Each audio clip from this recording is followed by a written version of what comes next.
বন্ধুরা, গতকাল আমরা চলে গেছিলাম একটা গুপ্তধনের সন্ধানে। তো সেই গুপ্তধনটা কি তোমরা দেখে নাও।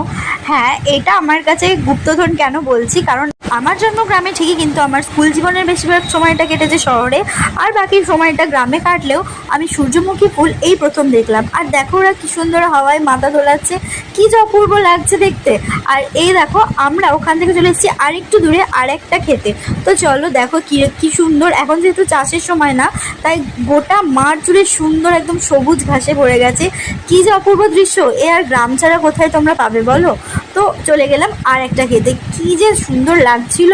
যাই হোক, যেহেতু এবার সন্ধে হয়ে আসছে, তাই আমাদের বাড়ি ফেরার পালা। যেহেতু এটা আমাদের পাশের গ্রাম রুকুনপুরে, তো আমার আশেপাশের যারা বন্ধুরা আছো, যারা জানো না, তোমরা জেনে নিলে। আর তোমরাও চাইলে বিকেলবেলা নিজেদেরকে রিফ্রেশ করতে অবশ্যই তোমরা আসতে পারো, এখানে চলে যেও। আর যদি কেউ গিয়ে থাকো তো অবশ্যই আমাকে কমেন্ট করে জানিও। আর এই দেখো সুন্দর একটা পোল দিয়ে সেতু পেরিয়ে গেলাম। হ্যাঁ, এই সমস্ত ইউনিক জিনিস তোমরা গ্রাম ছাড়ার কোথায় দেখতে পাবে বলো।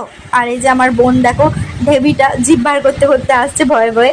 তো এরপর আমরা আমাদের বাহন বাবাজিকে নিয়ে বাড়ি ফিরে চললাম। তো আজকের ভিডিও পর্যন্ত ভালো লাগলে লাইক অ্যান্ড সাবস্ক্রাইব করে দিও।